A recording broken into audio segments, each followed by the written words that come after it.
하나님의 말씀은 출애굽기 19장 1절에서 6절까지의 말씀입니다.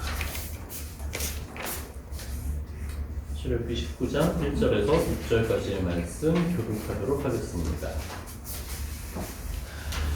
이스라엘 자손이 애굽 땅을 떠난 지 3개월이 되던 날 그들이 시내 광야에 이르니라.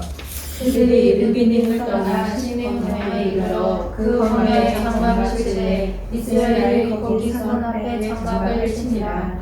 모세가 하나님 앞에 올라가니 여호와께서 산에서 그를 불러 말씀하시되 너는 이같이 야곱의 집에 말하고 이스라엘 자손들에게 말하라. 내가 애굽 사람에게 어떻게 행하였는가? 내가 어떻게 독수리 날개로 너희를 넘어 내게로 인도하였음을 내가 보았느니라. 세계가 다 내게 속하였나니 너희가 내 말을 잘 듣고 내 언약을 지키면 너희는 모든 민족 중에서 내 소유가 되겠고 너희가 내게 대하여 제사장 나라가 되며 거룩한 백성이 되리라. 너는 이 말을 이스라엘 자손에게 전달할지니라. 아멘.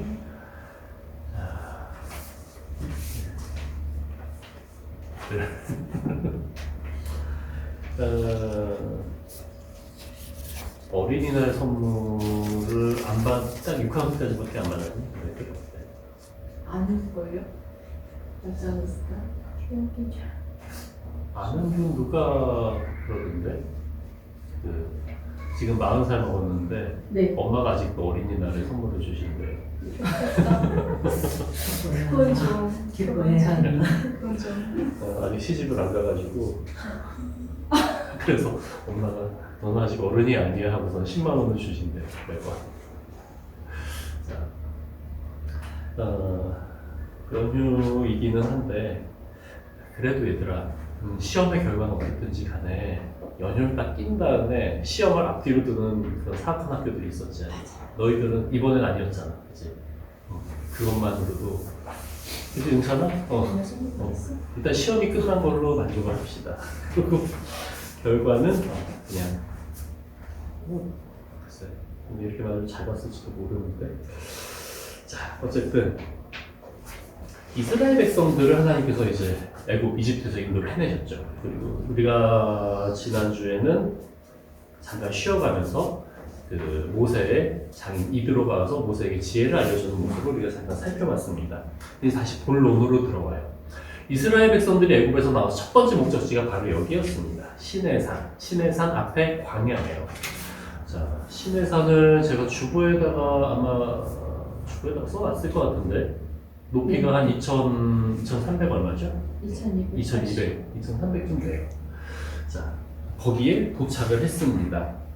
자, 가기 전에 이스라엘 백성들은 뭘 겪었죠? 일단은 10개의 재앙을 보고 애굽에서 나오고 그리고 따라오던 그 애굽 군대가 홍해에 다 수장되는 것도 봤고 그리고 구름기둥과 불기둥으로 인도해 주신 하나님도 만났고 먹을 게 없다고 하니까 만나 매출하게 해주시고 물이 없다고 하니까 바위를 터뜨려서 물을 주시는 하나님을 만났습니다.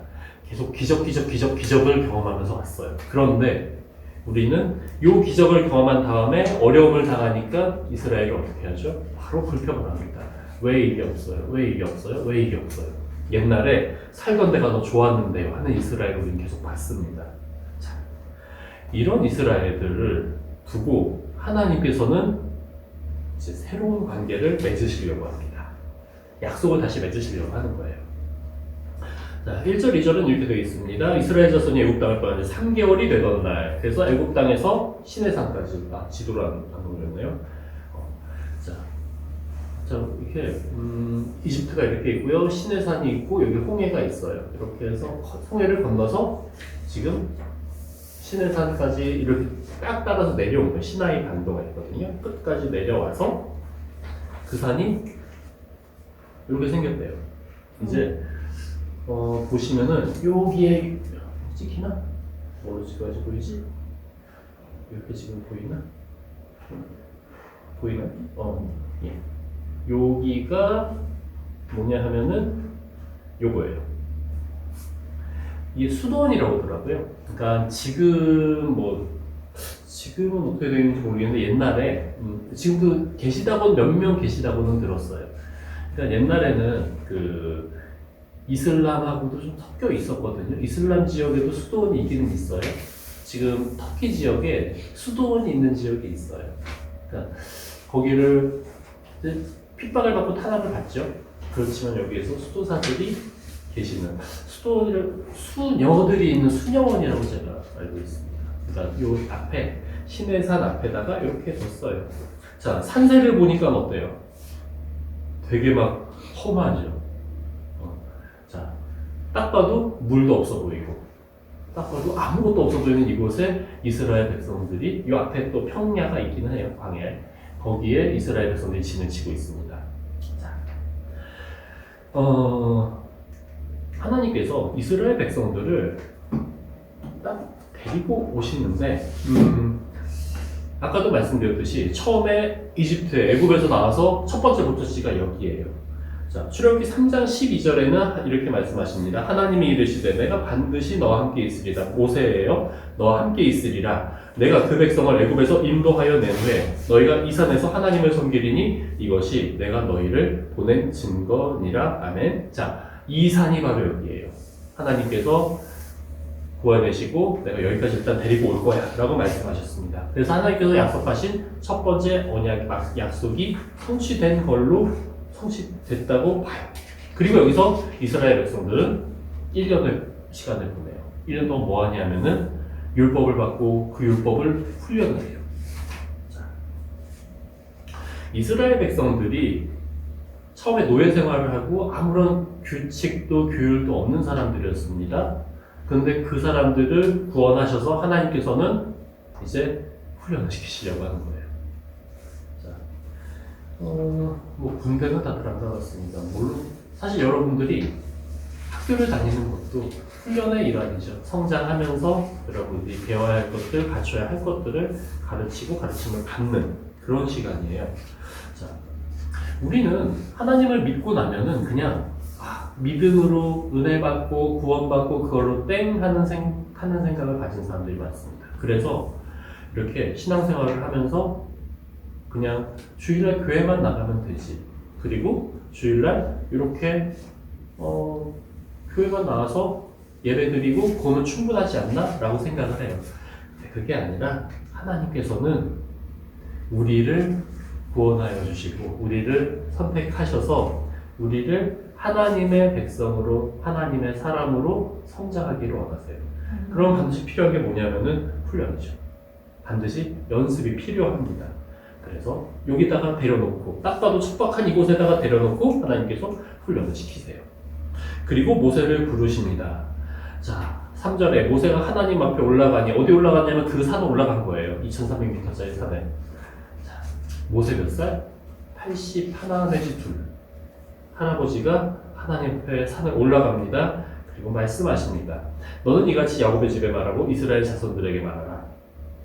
내가 애굽 사람에게 어떻게 행하였음과 내가 어떻게 독수리 날개로 너희를 얻어 내게로 인도하였음을 너희가 보았느니라. 4절은 두 가지예요. 내가 애굽 사람에게 어떻게 행하였음과 이제 10개의 재앙과 그리고 홍해로 애굽의 군대를 수몰시킨 것을 말씀하시는 거죠. 그리고 두 번째는 내가 어떻게 독수리 날개로 너희를 얻어 내게로 인도하였으면 너희가 보았느니라. 자, 우리는 생각을 하면 독수리 날개로 얻으면 되게 불안한데 그러죠.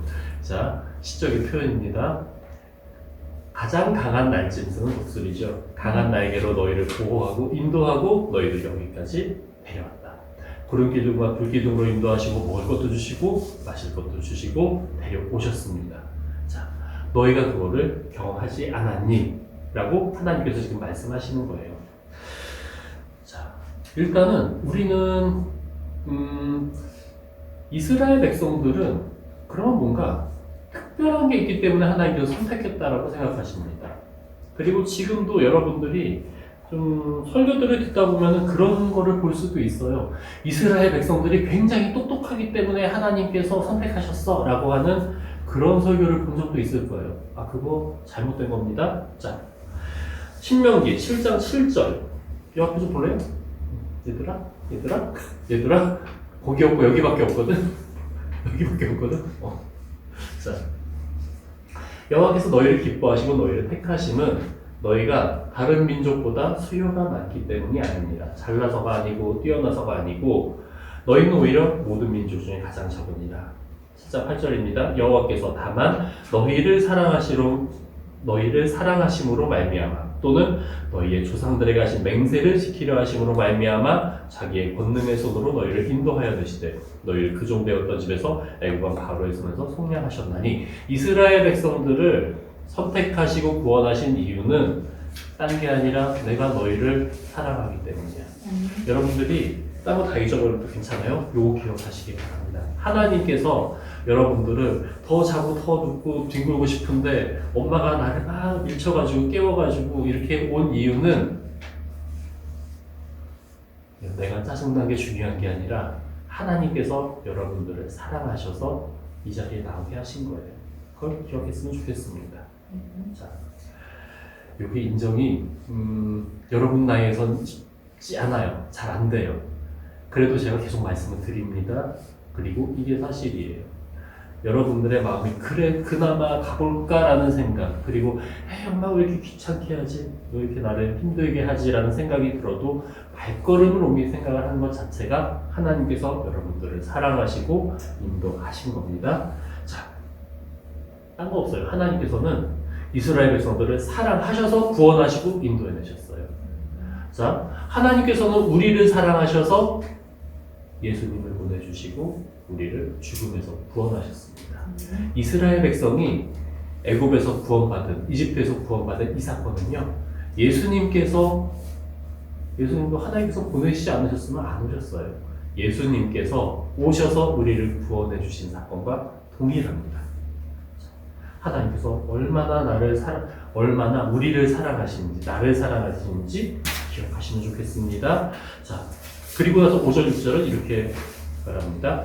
세계가 다 내게 속하였나니 너희가 내 말을 잘 듣고 내 언약을 지키면 너희는 모든 민족 중에서 내 소유가 되겠고 너희가 내게 대하여 제사장 나라가 되며 거룩한 백성이 되리라. 하나님이 여기서 세 가지를 말씀하세요. 보면 이제 조건절이 있죠. 너희가 내 말을 잘 듣고 내 언약을 지키면 조건이 붙습니다. 자, 부모님들이 그러시죠. 야, 너 이번에 이거 잘하면은 이거 해줄게. 혹은 학교의 선생님들도 그러죠. 야, 우리 반이 이번에 1등 하면 내가 쏜다. 자, 선생님의 마음과 부모님의 마음은 뭘까요? 자, 이거 하면은 줄게라는 거는 네가 잘 됐으면 좋겠어. 너는 이거를 이렇게 돼서 좋은 관계를 맺고 너에게 좋은 일들이 벌어졌으면 좋겠어. 그래서 요 세 가지는 축복입니다. 하나님께서 내 소유가 되고 제사장 나라가 되고 거룩한 백성이 될 것이다. 자, 현대를 살고 있는 우리들은 누군가의 소유가 된다는 게 되게 거부감이 들어요. 그죠? 그런데 자, 먼저 소유에 대해서 잠깐만 얘기를 할게요. 소유권. 법을 배우게 되면, 특별히 민법을 배우게 되면, 민법은 뭐냐면 사람 사이의 거래라든지 그런 거를 얘기하는 거예요. 민법을 배우게 되면 반드시 배우는 개념이 익혀야 되는 개념이 소유권입니다. 소유권. 그러니까 내가 가지고 있는 거예요. 그리고 이 권리는 뭐라고 말하면 배타적인 권리라고 해요. 배타는 상대방을 다 쳐낼 수 있는 권리인 거예요. 그래서 내가 소유권을 가지고 있으면 그 소유권은 너무나 강력한 거라서 다른 사람이 뺏어갈 수도 없어요. 자, 누군가 내 소유권을 뺏어가려고 그래요? 그때 그거를 막을 수 있어요. 심지어 이거를 뺏어가려고 할 때 내가 방어를 할 수 있어요. 한 대 때릴 수도 있어. 우리나라 형법은 좀 안 좋긴 하지만 미국 같은 데는 훔쳐가려고 하는데 방어를 하잖아요. 그러면은 정당방위가 돼요. 우리나라 조금 다르기는 해. 근데 원래 개념은 맞아요. 자, 누군가 내 것을 뺏어가려고 했을 때 나는 그걸 방어할 수 있고 보호할 수 있고 그리고 그거를 법적으로 보호를 해줍니다. 소유권은 그래서 굉장히 강력한 권리예요. 그 말씀은 하나님께서 너는 내 소유다라고 했을 때 하나님께서는 너는 내 거야. 내 소유야. 아무도 건드릴 수 없어. 그 말씀을 하시는 겁니다. 자, 우리는 나는 아무도 나를 소유할 수 없고 내 자신이 최고야 라고 생각을 합니다. 근데 조금만 여러분들이 인생을 살다 보면요, 내가 정말 이렇게까지 엉망일 수 있구나를 깨닫게 됩니다. 아무리 잘난 사람도, 아무리 뛰어난 사람도 내가 부족함을 깨닫고 그렇게 될 수밖에 없어요. 자, 우리 멋대로 살아가는 게 우리에게 가장 행복을 준다라고 생각하는데 그렇지 않아요.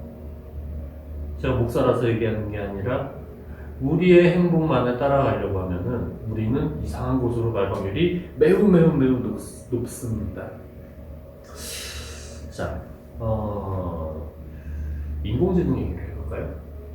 지난번에 어떤 박사님이 나오셨더라고요. 좀 나이 드신 박사님이 나오셔서 그러세요. 요즘 이제 인공지능 여러 가지 챗GPT 같은 애들한테 일반적인 이제 소프트웨어 개발자한테 물어본대요. 얘들아, 챗GPT가 너희한테 얼마나 도움이 되니?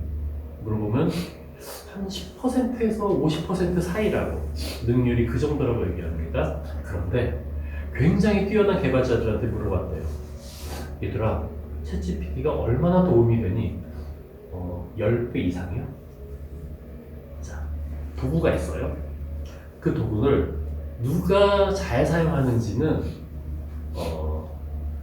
이 사용하는 사람이 얼마나 뛰어난지에 달려있습니다. 우리가 스스로 사용하는 것보다 우리가 하나님께 맡겨드리고 하나님께 우리의 소유권을 맡겨드릴 때 우리가 생각한 것보다 더 좋은 것, 더 뛰어난 것으로 하나님께서 인도를 해주세요. 하나님께서 우리를 그냥 사용하시는 거예요. 자, 그래서 내 소유가 되고 제사장 나라가 되고 거룩한 백성이 되리라. 너희가 내 것이 되면은 너희가 나와 열방들, 나를 믿지 않는 사람들의 가운데 서서 제사장의 역할을 할 것이다. 우리 교회가 왜 존재할까요? 그냥 우리끼리 그냥 예배드리고 잘 살기 위해서? 아니요. 우리 교회가 존재하는 이유는 하나예요. 우리가 함께 모여서 예배드리고 세상 사람들이 우리를 통해서 하나님께 갈 수 있도록 우리가 그 제사장의 역할을 감당하는 것이 바로 교회입니다. 우리가 그 역할을 감당하고 우리 교회가 감당을 하는 거예요. 그래서 제사장 나라가 되고 거룩한 백성이 되리라. 거룩한 백성, 하나님의 제사장이 되려면은 하나님의 사람으로 내 방식대로 살아가는 게 아니라 하나님의 방식으로 살아가는 사람이 되라라고 말씀하시는 거예요. 말씀이 기억나요? 정리하겠습니다.